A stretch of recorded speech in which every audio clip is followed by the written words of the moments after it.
Welcome to our podcast, Minds Over Media. I'm your host, Kara Hutchinson from the Southwestern Ohio Instructional Technology Association, or SOITA. I'm joined by my co-host today, Sarah Cudnik, a pre-service teacher at the University of Cincinnati. And today we're talking with Dr. Renee Hobbs, founder and director of the Media Education Lab and professor at the University of Rhode Island. Renee, how would you explain media literacy to K-12 teachers? Media literacy is literacy. Okay. Literacy is the sharing of meaning through symbols. We've long thought of literacy as those little black squiggles on the white paper. But today we live in a world where we have those and we have a whole lot of other symbols as well. So learning to speak, listen, read, write, create media and critically analyze it, this is literacy, or we now call it media literacy, but maybe someday we won't have to say media literacy. We'll understand that the practices of understanding how people share meaning through symbols is something that takes a lifetime to learn. Isn't that the truth? From your research, I guess, and all of the things that you have found and learned over the years, what does teaching media literacy look like? Right. Great question. So, in the home, media literacy starts in the home. When a mom gives her baby a cell phone to swipe on and play with, we children begin to learn that media use is pleasurable, right? And that people have different pleasures. Mom doesn't like playing the baby game. Baby likes it. So kids learn right away about how different people choose different media because it provides different kind of pleasure. And a 5-year-old can explain to you, dad likes football, mom likes reality TV, and I like cartoons, right? So that happens very early on in life. And if the parent is really trying to accelerate media literacy, then he or she will have the kids engage in some simple media production activities. Because just like literacy is reading and writing, media literacy is analyzing media and creating it. And so a child can practice making pictures on the cell phone, taking pictures on the cell phone, and then noticing how a photograph always includes some information inside the frame and excludes some other information outside the frame. So preschool media literacy is really important. Faith Rogo has written a great book about this with the National Association for the Education of Young Children. Media literacy starts in the home. In the elementary grades, media literacy takes the form of understanding how media represent the world and then how those representations affect us, right? Because media representations we use to gain knowledge, but we also get persuaded. We know that children really need help understanding how persuasive messages work, right? How toys at the drive-through is a form of persuasion. It's not they're not doing you a favor by giving you those toys. Right? Yes. It's a form of persuasion, and kids need a chance to talk about all the hidden persuasion that they see and they can learn to recognize. This is very, very important because we get our attitudes about our identity through consumer culture. Boys should act this way and play with these toys. Girls should act this way and play with these toys. So analyzing consumer culture is really important in the elementary grades and especially around topics like nutrition and health, right? So in the middle school age, we often talk about how kids are already using social media, and a big part of media literacy is helping them be responsible creators and consumers. When that takes the form of the teacher telling them, don't do this, don't do that, we don't think of that as very effective pedagogy.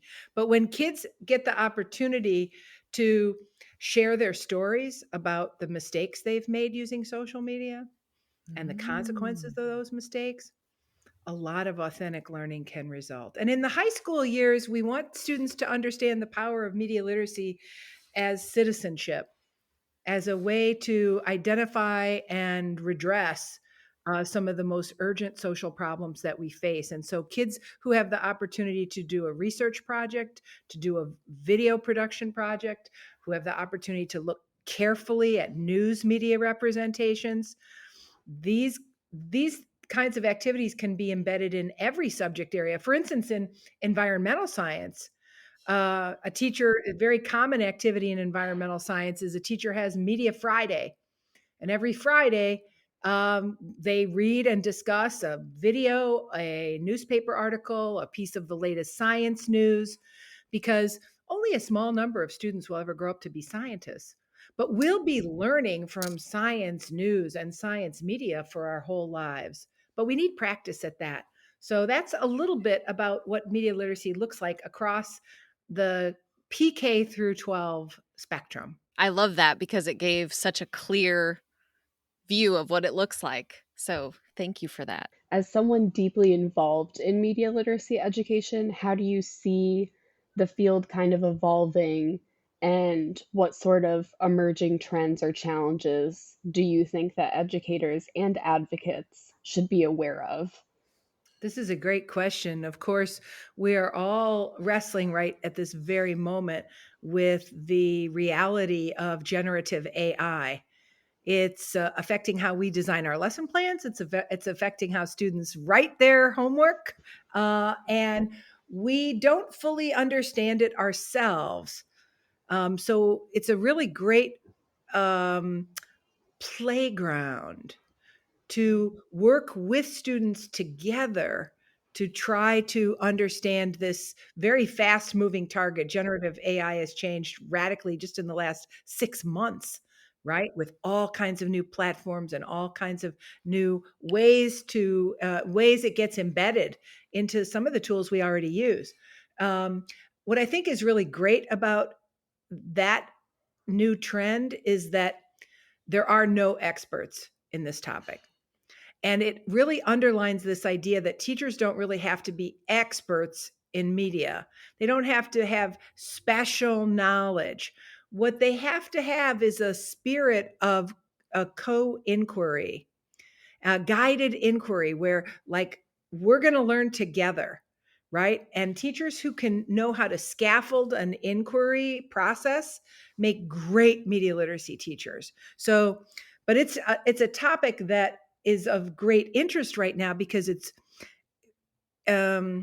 creating some opportunities for us to think about things like, well, what's the nature of authorship? Can a machine be an author? Can a AI created work carry a copyright? Who owns the intellectual property that's been created by AI? And many other questions. So it's a very hot topic, and it's on everybody's minds right now. Yeah, for sure. I was going to say, all those questions are a mystery still. Yeah. Yeah. Because there was an article I read online it's been a couple weeks ago now, but the author was ChatGPT. Wow. Yeah. And I was like, oh, interesting. Yeah. Like, but who put the prompts in? Or, how does that all work? It's a really interesting topic. Another interesting topic that is kind of on the horizon and something I'm very interested in exploring now is the growing political polarization that is affecting our democratic process, right? Mm-hmm. So I went to vote in the November midterm elections, and out in front of my polling place was a fight between two women who were shouting at each other. And it was ridiculous. Yeah. I thought, oh my gosh, these women are used to interacting with each other on social media. Wah, Mhm. wah, wah, wah, wah. And um, these norms, the norms of trolling and baiting and provoking and being crazy online, which gets you likes and shares and popularity, Ready? is really ugly when you see it Mhm. face to Face to face. face. I'm sure, yeah. So Oh my gosh. I think it's important for us to talk about how media and technology shapes our public discourse, Mhm. our civil and civic discourse, and affects the way we think about our neighbors, our friends, our family, and people whose ideologies and worldviews are different from our own. I think that plays really well into courageous conversations. So, can you tell us a little bit about courageous conversations and what that whole project is all about? Sure, sure, sure. Okay. I'll tell you about I'll tell you about how it started. Yeah. We're always looking for grant opportunities because that lets you bring a group of people together to work on something meaty and interesting. And when Uh-huh. we saw that the Department of Homeland Security had created a pool of money to explore media literacy as a promising practice for violence prevention, we were like, hmm, Hmm. hmm. And we recognized that we didn't understand very much about the extremist violence that is like basically all around us. Mm. The school shootings, right? The mass Yeah. shootings, right? The targeted violence against Asians, Jewish Americans, African Americans, and Yeah. others. We didn't understand the way what media stories tell us about who does this and why, right? The lone wolf, the Mhm. teen boy, the guy the man with an armament of AK-47s, right? Yeah. We recognized that we needed to um, think through topics like conspiracy culture and cancel culture and hate speech. Um, we had to think about what it meant. They say sometimes those young boys who get sucked into radicalization, they fall into the rabbit hole, right? Oh. So what Mhm. we did was we created a set of 10 questions that we didn't know the answer to, right? But that we Yeah. wanted to talk with people about. And then we marketed the program really heavily. We spent money on radio, on public radio, on AM radio, on Spanish language radio. We blasted Facebook and Instagram and Twitter and everywhere. And we asked people to come to a 1 hour online Zoom meeting. It was offered between 12 and 1 here in the East Coast, a lunch hour conversation, or early evening. And we wondered who would show up because what we were determined to do was present a little bit of information and then break people up into small groups of 6 or 8 and then have a set of discussion questions with them and wrapped around that a kind of guide for civil discourse, like Oh. how to have a conversation that doesn't descend into a shouting match, right? Yeah. How do we listen to each other, right? Over the course of we offered 22 sessions over 5 months. We had 700 people participate, and they were from all walks of life. They were from all across Rhode Island. They were from all across America. They were even from all over the world. Wow. They were really diverse, right? So they were Yeah. conservatives, they were liberal, they were people who were political, they were people who were not political. They were older people and they were younger people. And what we learned was that in a small group, it's possible to create a spirit of respect and trust, even in a Zoom meeting, that lets people tell stories about these topics, because topics like conspiracy theories and hoaxes, disinformation, propaganda, cancel culture, every people have stories, Mhm. and their stories actually create this kind of common ground because they're kind of indisputable, right? If you have cousin who's sucked into the QAnon conspiracy theory and it had this impact on your family, hearing that story actually increases your empathy. You Yeah. can no longer think of these people as crazy lunatics when you hear a story that is so authentic and real. And so we realized that the pedagogy of dialogue and discussion is super important to media literacy. And we were able to collect really robust data. Just yesterday, we unveiled our a channel by which anyone in the world can see the Courageous Conversations. If you go to courageousri.com and you click on the portal, we recorded a sample. We share a sample of Courageous Conversations. 350 people are featured on this Oh, portal, wow. and you can Wow. hear some of their stories. You click and you hear their story. You click and you hear their story.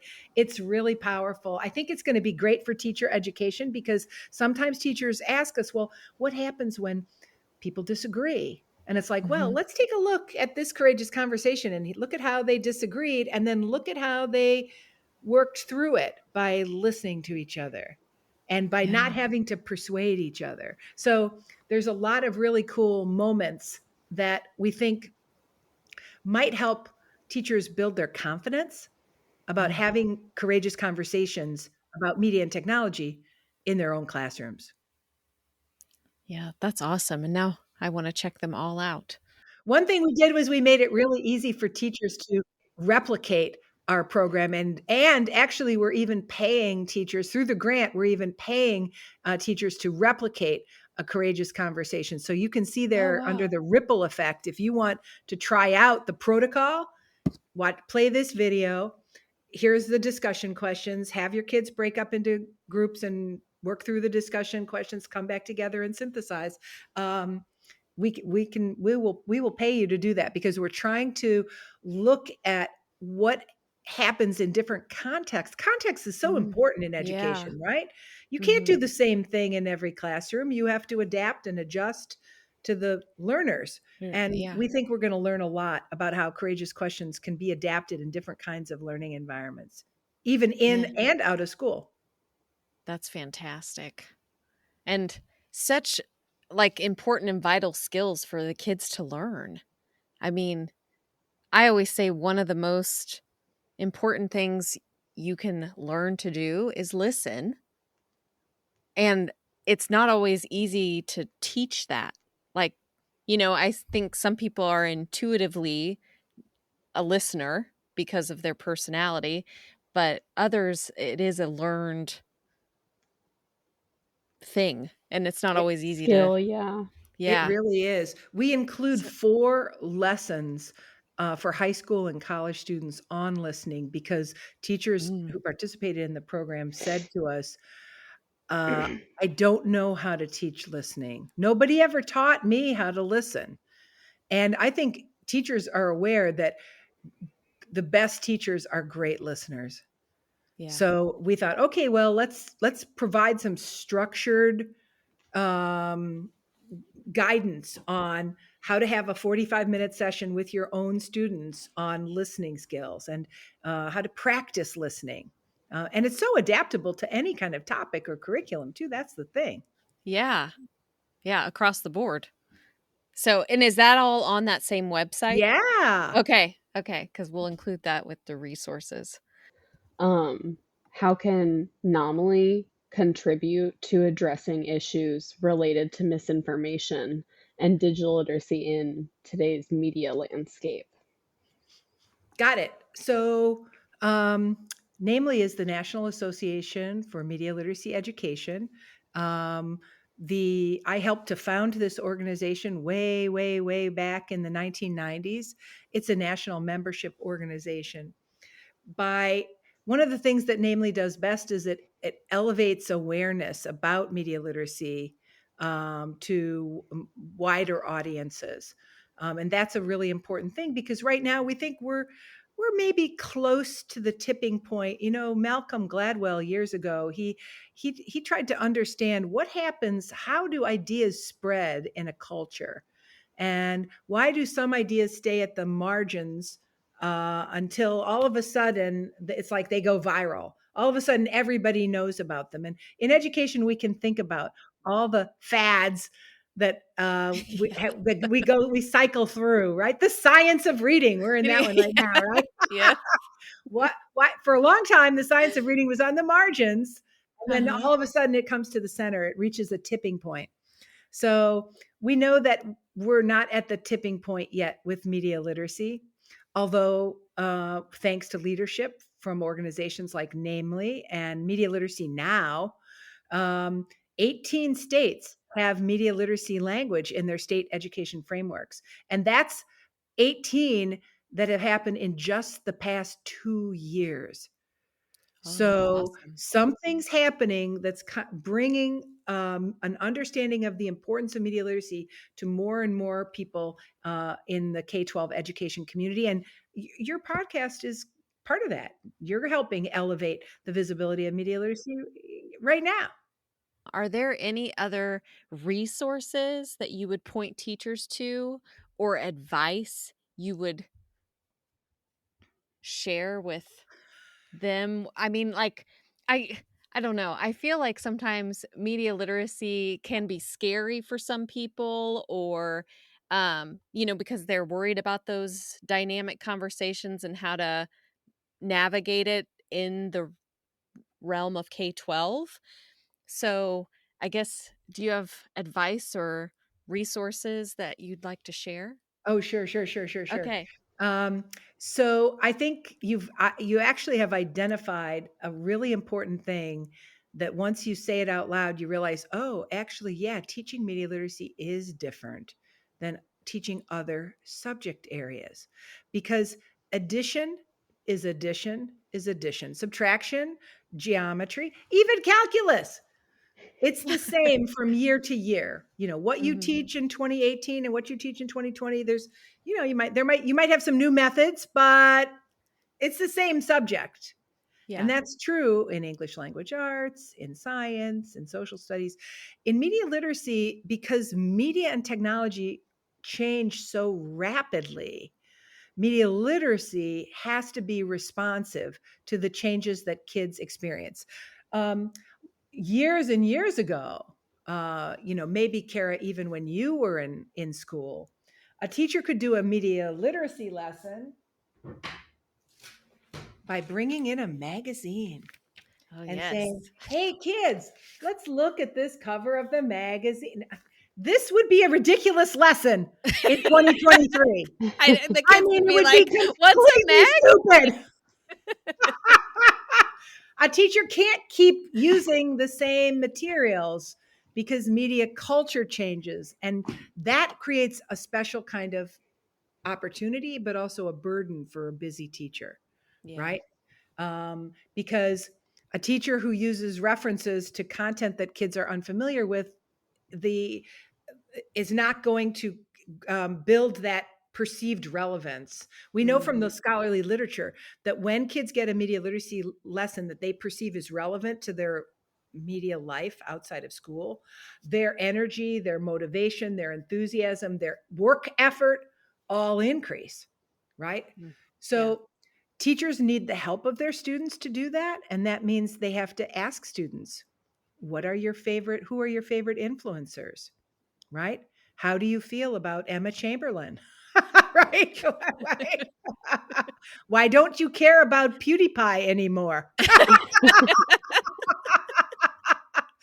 And all the rest of popular culture, which is why we recommend that every year at the beginning of the school year, a teacher should do a survey of kids' favorite media to understand what's the world that kids are inhabiting for 6, 7, or 8 hours a day when they're not in school. That's really helpful.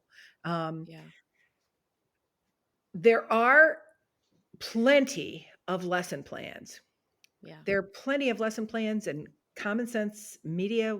The elephant in the room. This is a company that makes $80 million a year, offering curriculum materials and lesson plans to teachers. They're great, right? But almost as soon as you write a lesson plan, it's kind of outdated.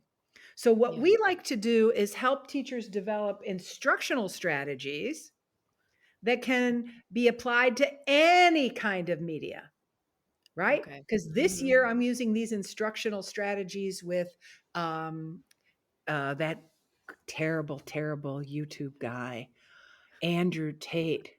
He's the guy who's Mm. spreading the misogynistic bullshit, mansplaining craziness that's got all the teen boys like just all worked up, right? I won't always be using the instructional strategies focused on Andrew Tate. In a couple of years, there'll be something else for Yes. us to need to explore.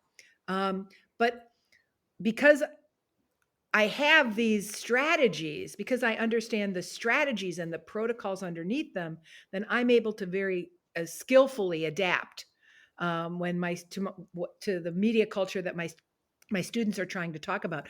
My college students are talking to me about gambling. They're Oh, talking to me about interesting. online gambling and the technology platforms that create addiction to gambling games. And that's fantasy sports games and all the rest. And they want to talk about the way in which these things are designed to make you need to play them every day. Now, that's a media literacy conversation about something that I have personally never experienced. I Yeah. don't play online gambling games, but I have a protocol, a set of instructional practices that help me unpack and engage in dialogue and explore, examine that phenomenon. I don't have to be the expert, but I can guide students through a learning experience that helps them end up with some clarity as they start to realize that we aren't fully, because media are so pervasive in our culture, we are sometimes unaware of how it gets its hooks into us, right? And once we gain awareness of that, we are then truly able to be more free to make decisions about our media use that are in our best interest. Yeah. I love the point you made with that because I feel like one of my, or any teacher's fears is to get asked a question that they don't know the answer to and like how you interact with your students after that. But the thought of instead of worrying about that, having a kind of guide or a method that you can use to be able to guide them to help find their own answer is very beneficial. And I think that that eases my stress as a future teacher too, to kind of know that it's okay not to always have the answers to everything. For sure. Well, and honestly, it's more fun sometimes when you don't know and then you learn Mhm. together. Ah, such a good Yeah. point, which is why I love teaching so much, right? In fact, one Yeah. of the things I'm wrestling with now, and I feel like this might be the subject of another book eventually. When I go into a third grade classroom to do a media literacy lesson, and I say, "Okay, we're going to talk about YouTube," and you guys are watching YouTube, but like, what questions do you have about YouTube? These third graders have so many questions. I can't write fast enough. They've got questions. You've got a question. You've got a question. You've got a question. You've got a question. These third graders have billions of questions about YouTube because they watching it, but they don't necessarily understand everything about how it works. With my college students, I say, okay, so you guys are watching YouTube and you're using Instagram and you're watching TikTok a lot. What questions do you have? And it's like crickets. Now, what happened between third grade and college, right? How do I, as a teacher, activate intellectual curiosity so that you feel comfortable generating questions about TikTok? And I don't have the answers, right? But the ability to generate questions, that's a literacy practice. Right. Yeah. And so Yeah. we want to cultivate that. We want to grow that and support that. And if I'm the expert, often my students are afraid to ask a question because they think, "Oh, I'm Renee's the expert. She has the answers. I don't want to do anything wrong." And it's like, "No, Mhm. I don't know anything about TikTok. We're just generating questions." Right? We Yeah. don't have to know the answers, and maybe all these questions won't be interesting, but some of them will be. Some of them will be truly important to discuss and explore. Some of the questions we ask are going to be about values, right? They're going to be about ethics. And others of the questions are going to be like factual, that we can get the right answers if we just go, look online. So I'm really intrigued about how to support students' intellectual curiosity through media literacy, because if ever there was a lifelong learning skill, intellectual curiosity is one of them. Is your strategy that you're using concrete? Is there a step process to it, or what strategy are you using to walk them through something like that? Wow. Thank you for asking that great question. I have two things that are always in my head. Okay. One is my 5-step process of media literacy as a learning process: access, analyze, create, reflect, and take action. Okay. So I'm designing a lesson. Sometimes I'll start with reflect. Let's reflect on blah, blah, blah, blah, blah. And then I'll move through that spiral, right? Okay. And that spiral, of course, looks really similar to the one created by Paulo Freire, right? So it's a legacy of inquiry learning, of literacy for empowerment. So I'm always thinking about where do we start, depending on the topic, depending on the kids. Where do we start? Do we start with reflect? Do we start with access? Sometimes I give them a reading. Here, look at this cool video I saw on the New York Times. Let's watch it for 3 minutes. Okay, we're going to access that information first, right? Then we're going to analyze. How did they get you to feel those feels, right? What do you think the filmmaker was trying to say? Then it'll be like, let's do a 10-minute free write, right? Create some media, 10-minute free write. Then work with a partner and discuss your free write. What questions emerge? Generate 3 questions. Boom. And then take action. Pick one of those questions and go find out information, and I'll see you next class. Works like a charm, right? Yeah. And depending on the topic, it can go in any direction. I can do it if I'm teaching about the Renaissance. I can do it if I'm teaching about the Great Gatsby. I can do it if I'm teaching about climate change or about chemistry or about anything. So that's one thing I'm thinking about. And then the other thing I'm thinking about is the what's the name of this? I can't always remember the names of my theoretical models. It's in my head, right? But we often think about media literacy questions falling into 3 categories. There are questions about authors and audiences. These are the people who make and receive messages. We have questions about messages and meanings, because the messages are symbols coded through conventions and norms that vary from one genre to another. A piece of poetry has a certain format, and a documentary has another format, and a meme has another format, and a social media influencer has another format. So messages and meanings is about the codes and conventions that are used to construct messages, and then the interpretive process of making it meaningful, right? That's the second category. And then the last one is called representations and realities. This is about what picture of the world is coming through this message, and how does it shape your personal identity and your understanding of the world around you. So I think of it as AA, authors and audiences, MM, messages and meanings, and RR, representations and realities. So in my mind, as I'm guiding discussion, or as I'm making that lesson, I just shared with you that lesson. If I'm making that lesson go, I'm listening. When the kid said, "Did that really happen? Is that really true?" I'm like, that's a representation and reality question, right? And it's important. And when a kid says, "Oh, you notice how this meme always uses all capital letters?" I'm like, "Oh, that's a messages and meanings question." So starting to help students understand that there's some theoretical ideas that we use when we're analyzing and creating media. That's the other protocol. So those are my two protocols, the learning process and the theoretical principles. That's great. That's great, man. Okay. One hand feeds the other. The other. Yes. I love it. Oh my goodness. This has been a lot of fun. I'm really happy to have chatted with you, Kara. I know. And Sarah, I think it's been a lot of fun to talk about media literacy in this way. I think when you talk with teachers about media literacy, and especially when you talk about process, one thing we've learned and why we keep loving programs like our Summer Institute in Digital Literacy, which happens every summer.